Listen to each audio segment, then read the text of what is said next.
Let's dive into the nitty-gritty.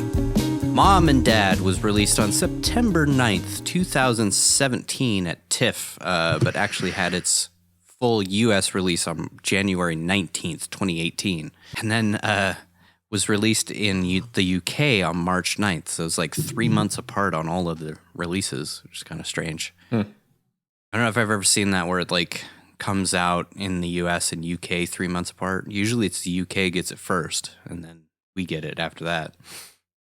I think that the rating system over there is a little bit more lenient than it is here, and it doesn't go through as long of a process. So I always feel like that's why it comes out in the UK first, but I don't know. Could be wrong. Had a budget of $4 million and made $286,313. Oh, ouch. Wow. Another one of those. Yeah. I feel like there was this run of Cage movies where it was like they were very limited releases, like probably small theaters, Alamo Draft Houses, art house places. Theaters, yeah. With a bigger budget because they know that they were going to recoup on streaming and stuff. Especially like 2012, basically from Spirit of Vengeance to Mom and Dad, the two Brian Taylor projects. He had that run of these types of movies where it was like The Trust, where it made like $12 after, it was a pretty decent movie. This was a pretty decent movie too. And $286,000. Yeah, not good. But, again, we live in a different era. Things have changed. So 2017 onwards, it's more about streaming than it is about even rentals anymore. Yeah. I feel like if this movie came out now, it would have been a Netflix or a Hulu or Amazon Prime exclusive. Yeah. It's a weird movie to go to the theater to watch, for sure. But like, so like we did The Old Way, and The Old Way feels like a movie that kind of deserves to be in theaters. It wasn't a great movie, but it was shot in a way that lends itself to the big screen. Whereas Mom and Dad feels like it was made by me or something. It feels like it was made by somebody that made that movie Crank. Yeah, like it felt like it was shot on like a DSLR and edited in Final Cut. I think that's how they shot all those movies. This, of course, was directed by one of our favorites, Brian Taylor, who previously worked with Neville Dean until I think it was Mark Neville Dean until Spirit of Vengeance. That broke their spirit. It was the end of their co-directing run. Was that movie, and then Brian Taylor went off and did his own thing, and Neville Dean did his own thing. I don't know what exactly happened there. I really kind of want to know that story. Maybe they broke them apart over that whole turkey incident where like half the cast or half the crew just walked off because they offended them. Spirit of Vengeance, we talked about that. Yeah, last season. Don't watch it, but watch our episode. Yeah. Don't watch the movie, just watch our episode. We'll save you from that awful fucking film. Brian Taylor with Neville Dean, of course, did Crank, which is the most famous movie that was kind of launched their careers, and then of course Crank 2, which is a pile of shit. Gamer, that movie with Gerard Butler, yeah, and Dexter, Michael C. Hall. Oh yeah, and then of course Ghost Rider, Spirit of Vengeance. Neville Dean actually just worked with Mel Gibson, kind of being allowed to have a comeback. Like, even though it doesn't feel like in this current era he should be able to have a comeback, but he's back. He worked on this movie called Panama with Mel Gibson, so I guess he's kind of in that same boat of like these kind of direct to streaming movies. Yeah, I don't know. Until Crank 3, they're kind of in relative obscurity. Though Brian Taylor is currently working on the third iteration of Hellboy. Oh God! Wait, what? Really? They tapped him to do that? Yeah. They picked the Spirit right, of I Vengeance remember guy that. to do Hellboy. They just be great. They just want that franchise to fucking die. They do. I don't know what they're doing, but like that last one, like I didn't watch it, but I didn't hear great things about it. And like you had kind of everything going your way and you still fucked it up somehow. Yeah. Like if you're not gonna get Ron Perlman, David Harbour's great. Yeah, to play Hellboy. He's great. And that pick movie for was it was okay, but there was definitely a lot of missed opportunities with it. Yeah. I don't know what the hell they were doing with it toward the end. And like you're just gonna I mean, it must be something where it's like they are gonna lose the rights if they don't make another one. They had to yeah. have spent a decent amount of money on it, and they're trying to recoup it, or they're going to lose the rights, or they'd see the potential back to the Guillermo del Toro days. Yeah, maybe. Giving it to the Crank guy, one of the Crank guys. Or like he did a great job ruining the Ghost Rider franchise. So That's going to make be sure a he soft runs this reboot. shit into the I ground. mean, it really must be like, if they don't make a movie, they lose the rights. So might as Yeah, well it's make a gotta cheap be. ass movie to keep the rights, and maybe at some point someone will make a good movie again. yeah. about but Hellboy. you ruin your own IP that way. Like Yeah, nobody's going to be lining up to see Hellboy later on right. because Unless you're like, Sony and you make a break with Marvel and figure it out with Spider-Man to work with an actual good studio. Just cranking out movies to keep a license doesn't really end up I see what you did there. in your favor. Speaking of comic book adaptations, Brian Taylor also co-wrote the Jonah Hex movie.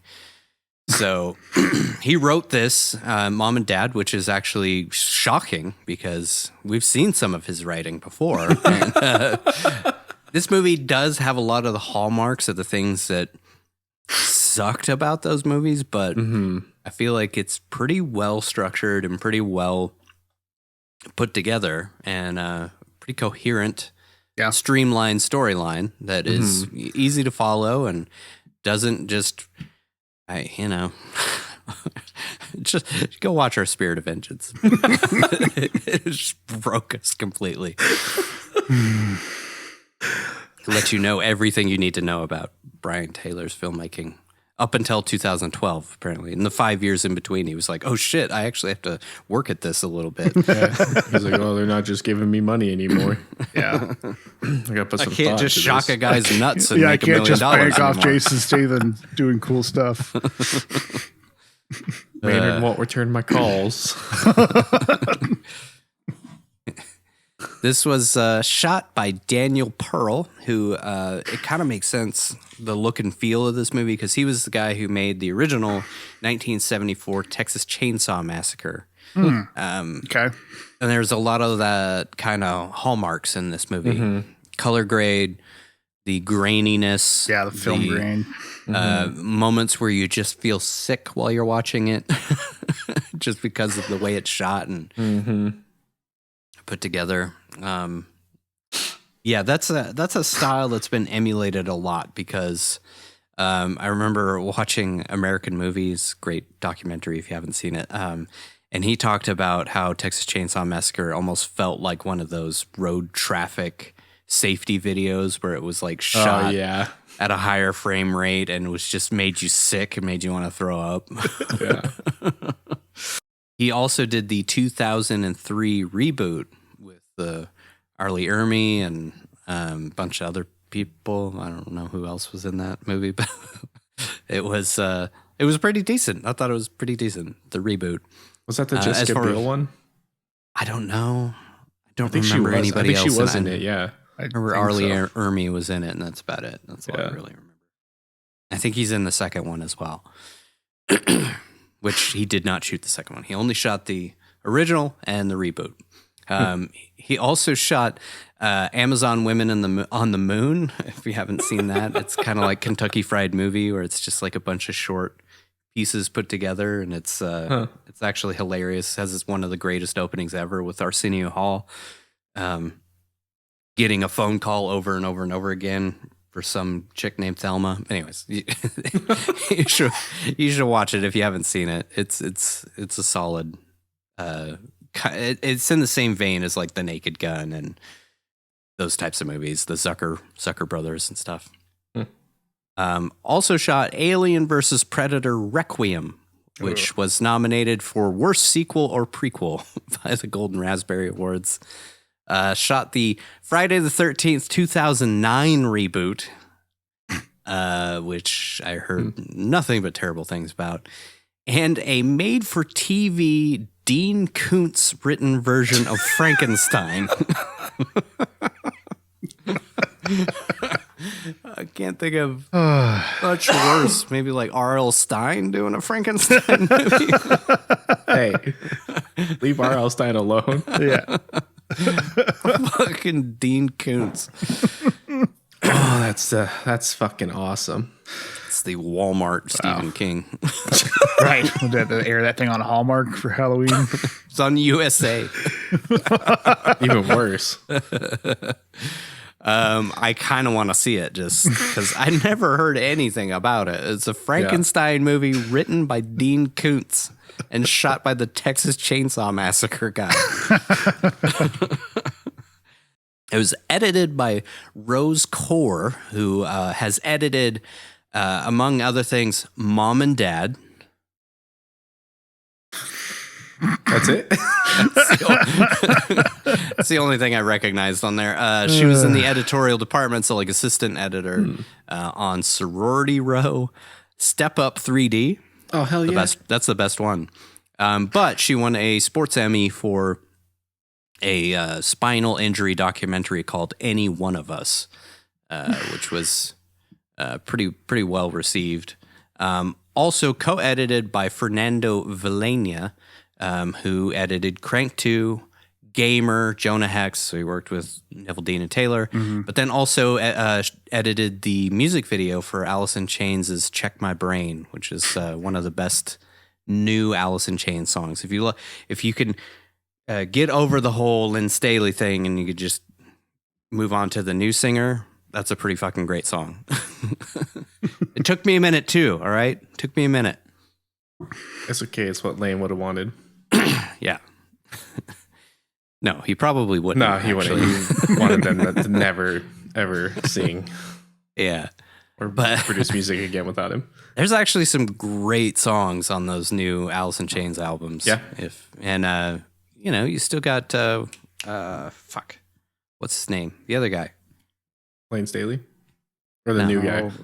No, the Jerry other. Cantrell? You say Jack Gandalf? Jerry Cantrell? Yes, Jerry Cantrell. Oh, yeah.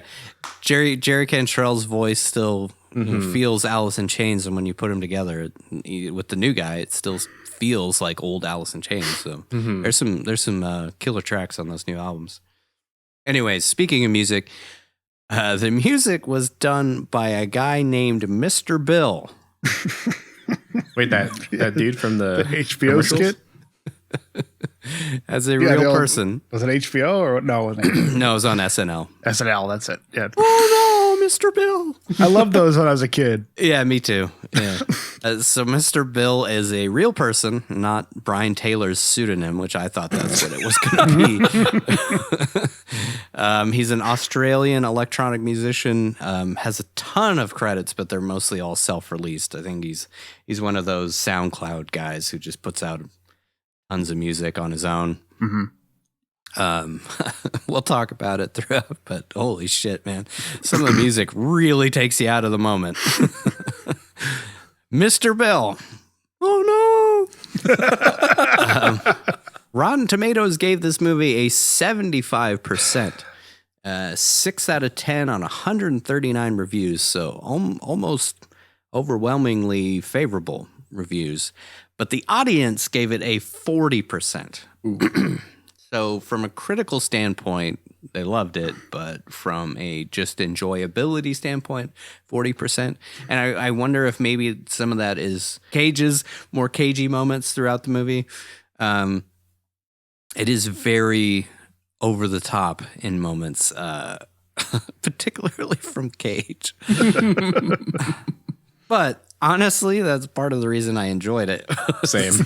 was how fucking ridiculous his role was. I mean, this is, I think if you take this at face value and you think of it as a horror movie, it's not as enjoyable as if you think of it as a black comedy, because it's actually a really funny movie and really well done. I'm sorry, I hate to give Brian Taylor credit, but I actually really enjoyed this movie.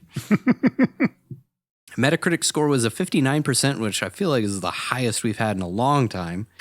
And then IMDb is 5.5 out of 10. So middle of the road is kind of what the audience felt about this movie in general. 40% feels low. 75% might be giving it too much. Feels high. But yeah. And then no cinema score whatsoever. It's like this entire season has had no cinema score, feels like. Yeah. We've had like 3, I think.